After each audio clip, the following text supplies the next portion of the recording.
Welcome back to my channel. ನೌಕರಿಗಳೆಲ್ಲ ನನ್ನ ಸ್ನೇಹಿತರಿಗೆ ಸಹೋದರಿಗೆ ನಮಸ್ಕಾರ. ಈ ವಿಡಿಯೋ ಬಂದು ನಿಮಗೆ ಲ್ಯಾಂಡ್ ಸರ್ವೇಯರ್ ಕುರಿತಾಗಿರುತ್ತೆ.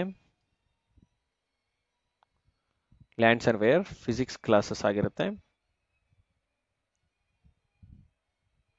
ಫಿಸಿಕ್ಸ್ ಕ್ಲಾಸಲ್ಲಿ ಇದು ಕ್ಲಾಸ್ ನಂಬರ್ 8. ಓಕೆ, ಈಗ ಆಲ್ರೆಡಿ ನಾನು 7 ಕ್ಲಾಸಸ್ ಅನ್ನು ಹಾಕಿದ್ದೀನಿ ಹಾಗೂ ಮ್ಯಾಥಮೆಟಿಕ್ಸ್ ಅಲ್ಲಿ 13 ವಿಡಿಯೋಸ್ ಅನ್ನು ಲೋಡ್ ಮಾಡಿದ್ದೀನಿ.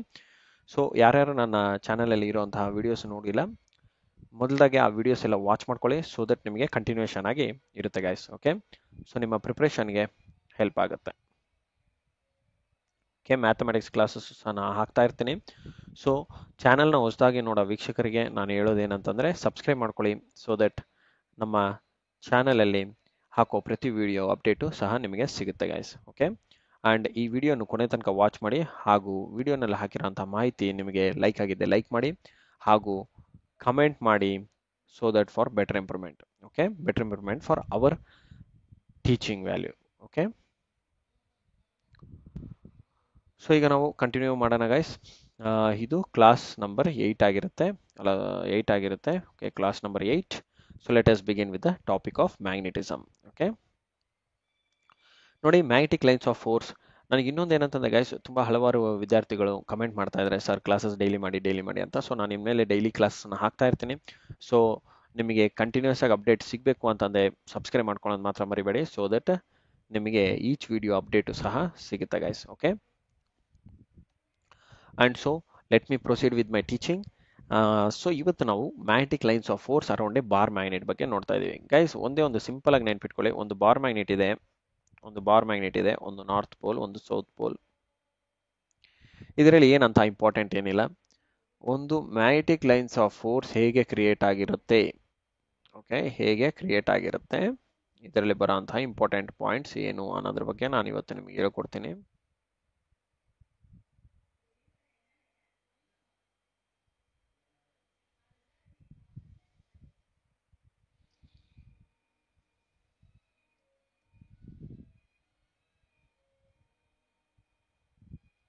ಓಕೆ, ನೋಡಿ, ನಾರ್ತ್ ಪೋಲ್ ಇಂದ ಏನಾಗುತ್ತೆ, ಸ್ಟಾರ್ಟ್ ಆಗುತ್ತೆ, ಸೌತ್ ಪೋಲ್ ಹತ್ರ ಏನಾಗುತ್ತೆ, ಎಂಡ್ ಆಗುತ್ತೆ. ಹಾಗೆ ಈ ಒಳಗಡೆ ಕಂಟಿನ್ಯೂಸ್ ಆಗಿ ಇರುತ್ತೆ. ಓಕೆ, ನಾರ್ತ್ ಪೋಲ್ ಇಂದ ಸ್ಟಾರ್ಟ್ ಆಗುತ್ತೆ, ಸೌತ್ ಪೋಲ್ಗೆ ಎಂಡ್ ಆಗುತ್ತೆ.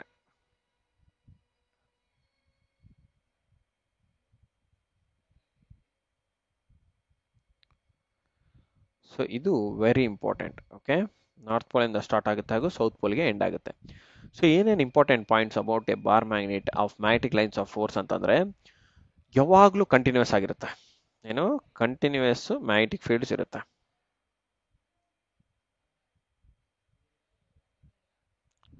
ಕಂಟಿನ್ಯೂಸ್ ಮ್ಯಾಗ್ನೆಟಿಕ್ ಫೀಲ್ಡ್ ಇರುತ್ತೆ ಹಾಗೂ ನಿಮಗೆ ಸ್ಟಾರ್ಟ್ ಆಗೋದು ಎಲ್ಲಿಂದ, ಸ್ಟಾರ್ಟ್ ಆರ್ ಎಮರ್ಜ್ ಅಂತ ಕರಿತೀವಿ, ನಾರ್ತ್ ಪೋಲ್ ಇಂದ ಆಗುತ್ತೆ. ಹಾಗೂ ಕನ್ವರ್ಜ್ ಆಗೋದು ಎಲ್ಲಿಗೆ, converge or stop or converge ಅಂತ ಕರಿಬೋದು. ಕನ್ವರ್ಜ್ ಆಗೋದು ಸೌತ್ ಪೋಲ್ ಹತ್ರ. So starts from north pole and converges at south pole. ಇದು ವೆರಿ ಇಂಪಾರ್ಟೆಂಟ್, ಇದನ್ನ ನೆನ್ಪಿಟ್ಕೊಳ್ಳಿ. ಇದಾದ ನಂತರ ನಿಮಗೆ ಬಾರ್ ಮ್ಯಾಗ್ನೆಟ್ ಅನ್ನೋದು ಹೇಗೆ ಅಲೈನ್ ಆಗುತ್ತೆ ಅಂದ್ರೆ, ಎಲ್ಲೇ ಫ್ರೀಲಿ ಸಸ್ಪೆಂಡೆಡ್ ಬಾರ್ ಮ್ಯಾಗ್ನೆಟ್ ಇದ್ರೆ, ಫ್ರೀಲಿ ಸಸ್ಪೆಂಡೆಡ್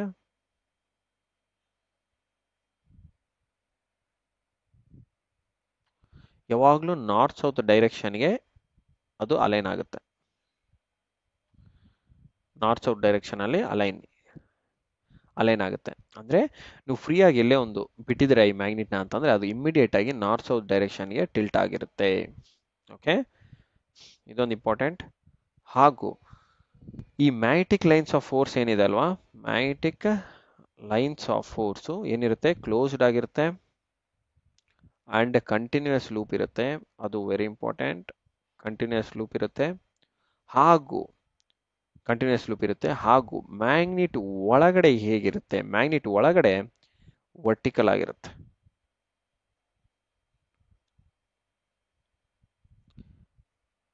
ಮ್ಯಾಗ್ನೆಟಿಕ್ ಪೋಲ್ಸ್ ಅಂತ ಕರಿಬಹುದು, ಅಥವಾ in are vertical at magnetic poles. Okay, ಇಷ್ಟು ನಿಮಗೆ very important points with respect to your magnetic lines of force with bar magnet. ಈ ಮ್ಯಾಗ್ನೆಟಿಕ್ ಲೈನ್ಸ್ ಆಫ್ ಫೋರ್ಸ್ ಏನಿದೆಲ್ಲ ಇದು invisible ಇರುತ್ತೆ ಗೈಸ್, ನೆನ್ಪಿಟ್ಕೊಳ್ಳಿ. ಇನ್ವಿಸಿಬಲ್ ಇರುತ್ತೆ ಆ್ಯಂಡ್ ಇದು ನಮಗೆ ಇಮ್ಯಾಜಿನರಿ ಅಷ್ಟೇ. ಇಮ್ಯಾಜಿನರಿ ಲೈನ್ಸ್ ಆಫ್ ಫೋರ್ಸ್ ಅಂತಲೂ ಕರೀತಾರೆ. ಯಾರು ಕಂಡುಹಿಡಿದಿದ್ದು? H.C. ಓರಿಯಸ್ಟೆಡ್. H.C. ಓರಿಯಸ್ಟೆಡ್ ಅನ್ನೋರು ಈ ಮ್ಯಾಗ್ನೆಟಿಕ್ ಲೈನ್ಸ್ ಆಫ್ ಫೋರ್ಸ್ನ ಕಂಡುಹಿಡಿತಾರೆ.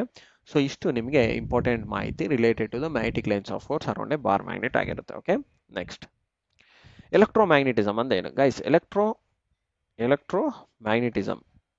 ಎಲೆಕ್ಟ್ರೋಮ್ಯಾಗ್ನೆಟಿಸಮ್ ಅಂದ್ರೆ ಏನಿಲ್ಲ, ಸಿಂಪಲ್. ನಿಮ್ಮ ಹತ್ರ ಒಂದು ಬಾರ್ ಮ್ಯಾಗ್ನೆಟ್ ಇದೆ ಅಂತ ಇಟ್ಕೊಳ್ಳಿ.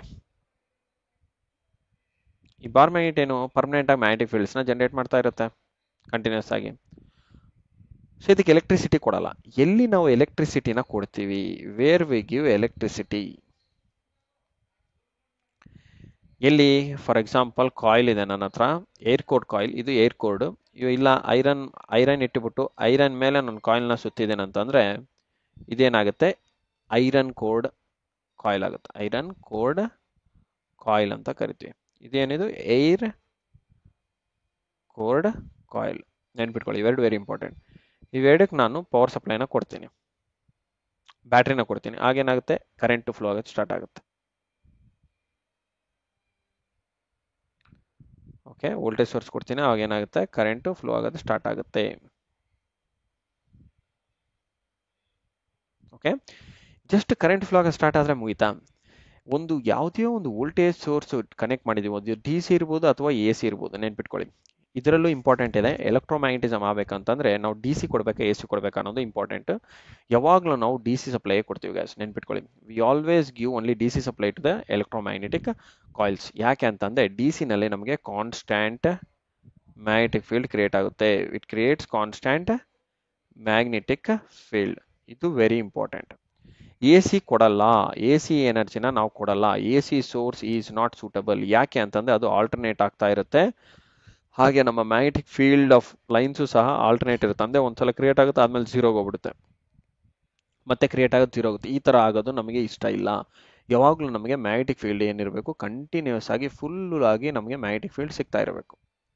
ಓಕೆ, ಕಂಟಿನ್ಯೂಸ್ ಆಗಿ ಒಂದು ಬಾರ್ ಮ್ಯಾಗ್ನೆಟ್ ತರ ವರ್ಕ್ ಆಗಬೇಕು ಅಂತಂದ್ರೆ ನಮ್ಮ ಎಲೆಕ್ಟ್ರೋಮ್ಯಾಗ್ನೆಟ್ ಸಹ ಅದೇ ತರನೇ ಇರಬೇಕು. Okay, magnetic lines of force ಸಹ ಅದೇ ತರನೇ ಇರಬೇಕು. ಅಂದ್ರೆ ಏನು? ಕಾನ್ಸ್ಟೆಂಟ್ ಆಗಿರಬೇಕು ಮ್ಯಾಗ್ನೆಟಿಕ್ ಫೀಲ್ಡ್.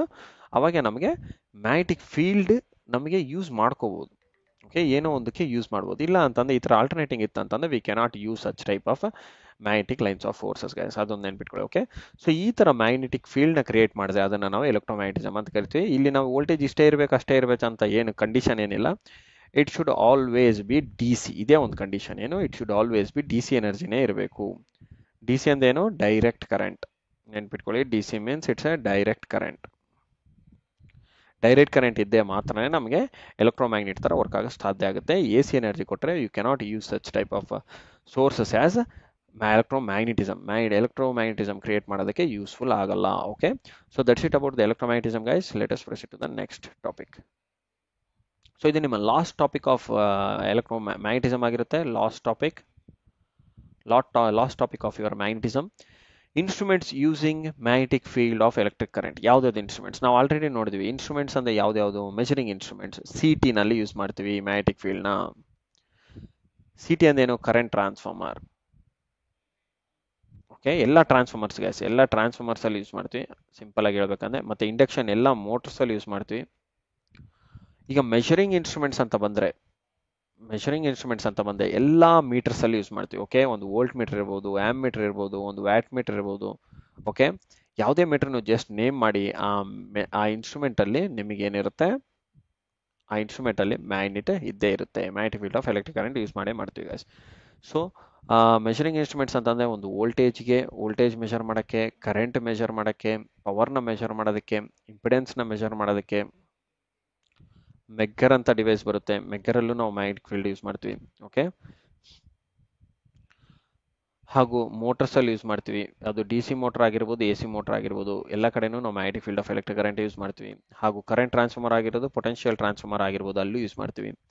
ಎಲ್ಲ ಎಲೆಕ್ಟ್ರಿಕಲ್ ಅಂಡ್ ಎಲೆಕ್ಟ್ರಾನಿಕ್ ಗ್ಯಾಡ್ಜೆಟ್ಸ್ ಅಲ್ಲಿ ನಾವು ಯೂಸ್ ಮಾಡ್ತೀವಿ. Electrical and electronic